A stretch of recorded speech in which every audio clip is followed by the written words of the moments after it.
New venue, same tradition. This year, the SJC Rotary Car Show rolled into the Rancho Mission Viejo riding park, and it felt like home from the first car through the gate. From Detroit muscle to European classics to home-built hot rods that took somebody's garage hostage for 3 years, every car here has a story, and every owner loves to tell it.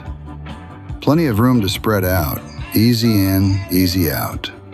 Owners kept saying the same thing.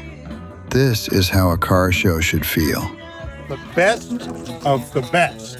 Getting in was easy. Great venue, great music.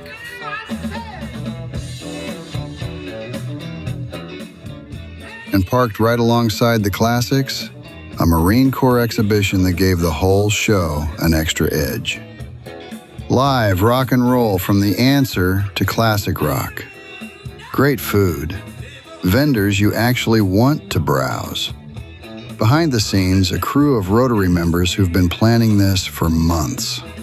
Because the money raised here goes right back into the community. Scholarships, youth programs, community and international projects that need funding, not fanfare. New venue, bigger show, same mission.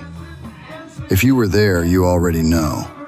And if you weren't, you missed something good. Next year, bring your car, bring your family, bring your neighbor. The San Juan Capistrano Rotary Car Show is coming back to the Rancho Mission Viejo Riding Park, and we'll save you a spot.